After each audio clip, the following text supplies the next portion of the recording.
nominate Honorable Tajudeen Abbas. I so second. I rise to humbly accept the nomination. Is hereby declared the winner and returned elected as the Speaker of the House of Representatives.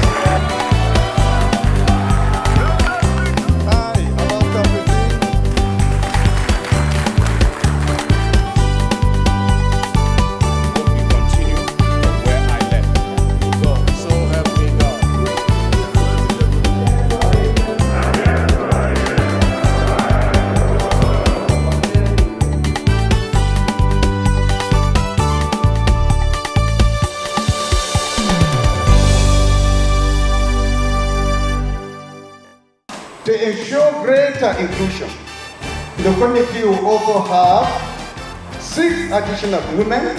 Speaker Abbas Tajudeen inaugurates Constitution Review Committee, makes case for women. The current state of food scarcity in Nigeria poses a grave threat to the health and livelihoods of millions of our people. And lawmakers urge federal government to address rising cost of food. Glad to have you join us again on another package of House Tickets as we enlighten you on the processes of lawmaking and representation by the House of Representatives, Federal Republic of Nigeria.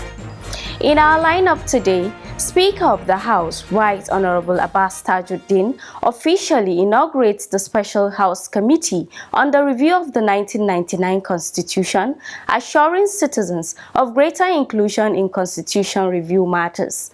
A report of the inauguration ceremony plus a summary of what transpired during plenary in the last 1 week make up this episode of House Ticket. Please stay tuned for details coming up shortly. Keep watching. Hi, Abbas Tajudeen.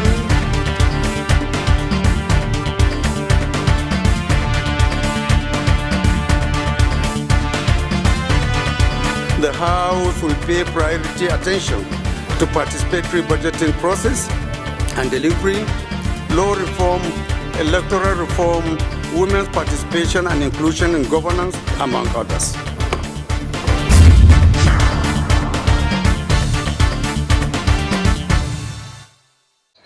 Welcome back. We begin with highlights of matters of urgent public importance, motions on notice, as well as bills in their different stages of legislations. The report is compiled and presented from our studio.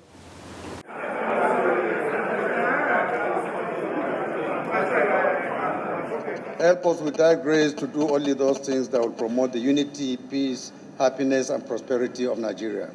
On Tuesday, 27th February 2024, Representative Abdullahi El-Rashid moved a motion on the urgent need to investigate an unidentified disease ravaging Nafada local government area of Gombe State. The disease has claimed the lives of youth and children within the affected communities in the last few days, and the number of victims has continued to increase rapidly, thereby instilling fear and apprehension in the affected communities. Aware that the symptoms of the disease start with severe headaches, stomach pain, vomiting and very smelly stool, leg pain, ultimately leading victims to severe overall body pain before their untimely death. Disturbed that the blood samples of few victims that was tested in medical laboratory have shown negative reaction to CSM, which implies that the disease is yet to be diagnosed by health authorities and medical experts in Gombe State. Worried that the disease is fast spreading with about 30 deaths recorded as of yesterday, 26 February 2024, and can potentially halt businesses and school activities across the communities as parents are afraid of sending their children to school due to fear of contracting the disease. In his prayers, he called on the federal government through the Ministry of Health and Social Welfare to investigate the issue. Honorable Rashid further called on the National Center for Disease Control to ensure the containment of the disease and that the House Committee on Healthcare Services as well as that on legislative compliance should ensure compliance. Those in support of this motion should say aye. The motion was voted on, adopted, and referred to the House Committee on Healthcare Services for further legislative action. Arise under Order 8 Rule 5. Representative Chike Okafor on Wednesday, 28 February 2024, also moved a motion on the urgent need for government to prevent food scarcity and shortage ahead of the next farming season. The current state of food scarcity in Nigeria poses a grave threat to the health and livelihoods of millions of our people. That insufficient access to nutritious food not only leads to hunger and malnutrition, but also exacerbates existing health conditions and undermines the overall development of our nation. Also aware about the various positive interventions by Mr. President, Senator Bola Ahmed Tinubu, GCFR, and the commitment of Mr. Speaker, the Right Honorable Tajudeen Abbas, in the 10th National Assembly legislative agenda for wellness and well-being of Nigerians. It is worthy to note that the raining and the farming season is fast approaching, and the looming specter of food shortages looms large. Without adequate remedial measures in place, we risk plunging our country into deeper turmoil with far-reaching social, economic, and political implications. Hence, the need for a more purposeful gathering and more government import waivers for farming and agricultural equipment in Nigeria. This very issue of food security took a lot of our time. All that we have asked for today, provide this, dry season farming, where are they going to farm? In as much as there is still insecurity in the land, farmers cannot go to their farms.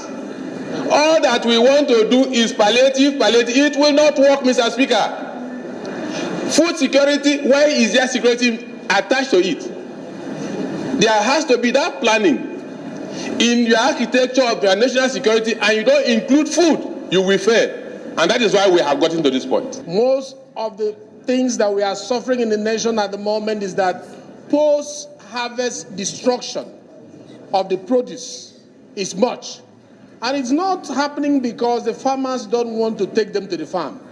It's because the road between the farm and the market is so bad. So beyond insecurity, there is that need for infrastructure to connect the markets to the farm. Now, Mr. Speaker, I want to tell you, even the Indo-Roma we have here, who is producing another segment or another component of the raw materials, that is the fertilizer, urea.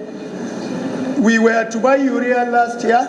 Unfortunately, the same Indo-Roma are saying they are not going to sell in Naira, they are going to sell in Java. This is disgusting in our own country. The government needs to be very measurable in terms of taking action on food insecurity. All these talk shows and what have you will not take us to where we want to get to as a country. There's been plenty policy mismatch. In the last dispensation, we must acknowledge that there was a little attention given to the agricultural sector, which brought about little stability in terms of food security. But even then, we did talk about mismatch between what the sector really needs and what the government was focusing on today. The prayers of the motion called on the federal government to aid farmers to ensure price control for farmers, and that an emergency food summit should be convened to address the issue, and all relevant MDAs of government as well as key stakeholders should participate. He further called on the relevant committees of the House to ensure compliance. Those in support of this motion as amended should say aye. The motion was voted on, adopted, and referred to the House Committee on Food Security and Nutrition, Agri-Institutions and Services for further legislative action. The House notes with delight. Still on matters of urgent public importance, Representative Ibrahim Ayokunle Isiaka moved a motion on the urgent need for a national reconciliation and integration process to rebuild confidence in the new generation in order to attain the Nigeria of our dreams. This was on Thursday, 29 February 2024. The House further convinced that a reconciled and integrated society provides a conducive environment for the empowerment of our younger generation. It allows them to focus on education and skill development, contributes to national progress. A united nation enhances Nigeria's international reputation. It promotes diplomatic relations and cooperation and makes it easier to engage with the global community for mutual benefits. The House is cognizant of the fact that reconciliation helps identify and addresses potential sources of conflict before they escalate. It is a proactive approach to prevent the recurrence of historical issues that could lead to unrest. The House believes that building a new generational order requires a foundation of unity and shared values. National reconciliations lays the groundwork for a collective vision, contributing to the development of a stronger and more inclusive nation. Representative Isiaka urged the federal government to set in motion the process for national integration and reconciliation. He further called on the National Assembly to set up a special committee to interface and ensure the prayers and aims of the motion becomes a reality. Vote of this motion should say aye. The motion was voted on, adopted, and referred to an ad hoc committee soon to be constituted. Still during the week under review, the House considered several motions on notice, one of which was on the need to investigate the compliance of ministries, departments, and agencies to the Discrimination Against Persons with Disabilities Prohibition Act 2018. Aware that the National Assembly passed the Discrimination Against Persons with Disabilities Prohibition and signed into law by former President Muhammad Buhari, but most ministries, departments, and agencies of government are yet to implement this act, which is contrary to Section 121 of the Disability Act 2018. Disturbed that if Discrimination Against Persons with Disability Prohibition Act is not fully implemented, the challenges faced by persons with disability will persist and the socio-economic development of Nigeria will remain impaired. The House then resolved to mandate the Committee on Disabilities to investigate the compliance level of ministries, departments, and agencies of government to the Disability Act 2018. The motion was voted on, adopted, and referred to House Committee on Disabilities. The House notes that the Federal Inland Revenue Service, FIRS. Another motion that was adopted was on the need to investigate the alleged unremitted 1.8 million naira and $342 million tax revenues owed the Federation by MultiChoice Group. The Federal Inland Revenue Service had engaged a consultant in 2021 under a whistleblowing contract to carry out an audit of the tax obligations of MultiChoice Nigeria and MultiChoice Africa with a view to ascertaining the company's tax indebtedness to the country. Their findings led to a back audit and investigation carried out by the FIRS from 2011 to 2020.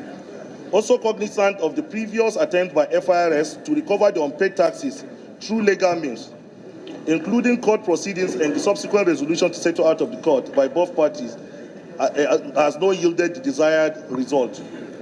Observes that the system's audit and investigation revealed enormous indebtedness to the tune of over 1.8 trillion naira in back total taxes for MultiChoice Nigeria and $342 million in value-added tax for MultiChoice Africa that had never been paid, that had never paid any taxes since they started business operation in Nigeria.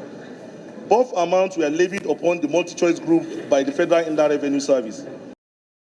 The resolutions were to caution the potential buyers of MultiChoice Nigeria, MultiChoice Africa, or any other subsidiaries of the MultiChoice Group operating in Nigeria to be aware of the alleged outstanding indebtedness which may have been covered up in their papers, and mandate the Committee on Finance to investigate the non-remittance of tax revenues by MultiChoice to the Federation with focus on the suppression of information discovered from their submissions in their home country and report back within 4 weeks for further legislative action. The motion was voted on, adopted as amended, and referred to the House Committee on Finance, Information, as well as that on Justice. The ayes have it. This is a call for the reading of this bill for the second time. Away from motions to bills, Representative Suleiman Abubakar Gumi moved for the second reading of a bill titled A Bill for an Act to Alter Paragraph 2 of Section 231 of the Constitution of the Federal Republic of Nigeria 1999 as amended to provide a time frame for the appointment of justices of the Supreme Court of Nigeria and for related matters. Justice Olukoya Ariwole once said that the exit of one justice meant an additional workload on the remaining justices. And one time, Justice Amina, when she retired in 2023, having reached the mandatory age of 70, the number of justices at the Supreme Court reduced to 11, as against the prescribed 21 justices for the full complement of the court. Thus, I think there is an urgent need to alter this section that will appoint the justices of the Supreme Court. If this bill is being read the second time and passed by the House, a time frame would be attached to the appointment of Supreme Court justices in Nigeria where vacancies occur, with a view of preventing vacuum that ensuring speedy delivery of cases before the apex court. The bill was referred to the Special Committee of the House on Constitution Review. Another bill that skilled second reading was titled A Bill for an Act to Amend the National Residency Training Act 2018 to establish National Residency Training Board for the Federation and for related matters. The bill was sponsored by Representative Adedayo Samuel Adeshola.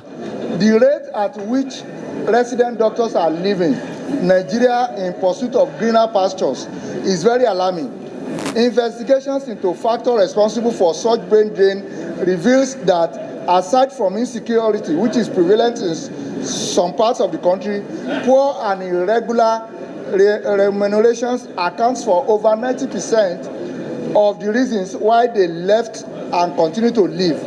It has therefore become unavoidably necessary to establish a board that will have the responsibility to ensure that resident doctors are treated appropriately and have the assurance of effective and timely remunerations coupled with a less rancorous work environment. The bill was voted on and referred to the House Committee on Health Services. Several bills were passed at third reading. They include a bill for an act to provide for establishment of the Federal College of Health Technology, Beni Sheikh, Kaga, Borno State, and for related matters. A bill for an act to repeal the National Library Act Cap N56, Laws of the Federation of Nigeria 2004, and enact the National Library Bill 2024 to establish and maintain the National Library of Nigeria, strengthen its statutory functions, and for related matters. A bill for an act to amend the Agricultural Research Council of Nigeria Act Cap A12, Laws of the Federation of Nigeria 2004, as amended to make provision for establishment of Federal College of Agriculture, Gaydam, and for related matters, and a bill for an act to provide for coordinating and conduct of the practice of broadcasting profession in Nigeria and for related matters. The bills were read for the third time and passed. Meanwhile, several bills were presented for first reading, namely Electoral Act Amendment Bill 2024, sponsored by Representative James Faleke; Armed Forces Act Amendment Bill 2024, sponsored by Representative Olamijuwonlo Alao Akanla; Endangered Species Conservation and Protection Bill 2024, sponsored by Representative Tese Ugbo; Gifted and Talented Children Center Establishment Bill 2024, sponsored by Representative Paul Sunday Namchi; and Federal College of Education Act Amendment Bill 2024, sponsored by Representative Rodney Ebikebina Ambaowe.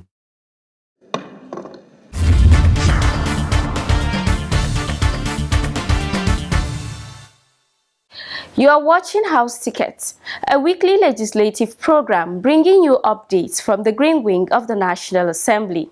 Earlier in the program, we brought you a review of chamber proceedings in the last 1 week. Activities outside the chamber takes us to the inauguration ceremony of the House Committee on the Review of the 1999 Constitution, performed by the Speaker himself, Right Honorable Abbas Tajudeen, at the Transcorp Hilton Hotel in Abuja on Monday, 26 February 2024. While inaugurating the committee, Speaker Abbas announced that to ensure greater inclusion, the committee will have 6 additional women. The committee will also have 6 additional women, female representatives, women of the House, who each one of them will present a geopolitical zone, and all other female members will be co-opted on advisory basis to keep in their inclusion. Similarly, the House Zonal Caucus leaders have also been co-opted in an advisory capacity to advise the committee on issues related to their respective zones. Lastly, the committee secretariat will also include a representative of people living with disabilities to ensure that their concerns are properly accommodated. The House of Representatives Committee on the Review. Speaking earlier in his opening remarks, Deputy Speaker of the House of Representatives, Rt.Hon. Benjamin Okezie-Kalu, who doubles as the chairman of the committee, said equal opportunities will be accorded to all Nigerians to contribute their quota to the ongoing efforts to shape Nigeria's future. The Deputy Speaker promised that the committee will work diligently to realize its mandate within a reasonable time frame. The call to action is clear, and the pathway forward is illuminated by the principles of dialogue, principles of advocacy, principles of participation, principles of unity and inclusivity. Let us heed the voices of our fellow citizens from all walks of life and engage in open, inclusive, and transparent dialogue on constitutional reform. Let us bridge divides. Let us build consensus. Let us forge a common vision for the future of Nigeria. We must advocate tirelessly for change, holding our elected representatives accountable and demanding accountability at every turn. Participation is not merely a right. It is sacred duty bestowed upon us as citizens of this great nation. Highlighting the areas of concern, Kalu informed that the committee has so far received some bill proposals, which, according to him, included establishment of state police, state access to mines, and increased participation of women in politics. Rt.Hon. Benjamin Okezie-Kalu, therefore, called on the citizenry to make their input for the overall good of the country. I call upon every one of you to actively participate in the constitutional reform process, to lend your voices, ideas, and expertise to craft a constitution that reflects the values and aspirations of all Nigerians. At the inauguration ceremony were top government functionaries and representatives of the three arms of government, legislature, executive, and judiciary at the federal, state, and local government level.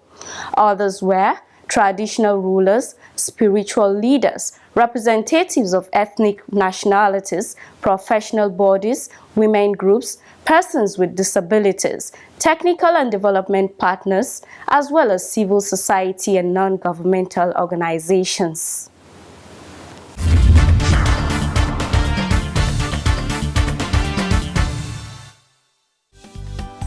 As we end the program, do not hesitate to send your views and opinions through any of our feedback channels. We are always glad to hear from you as we task our elected representatives to work for the good of the nation. Many thanks for being a part of the program as always. Join us again next week on the Parliamentary channel of the NTA for a fresh package. God bless Nigeria.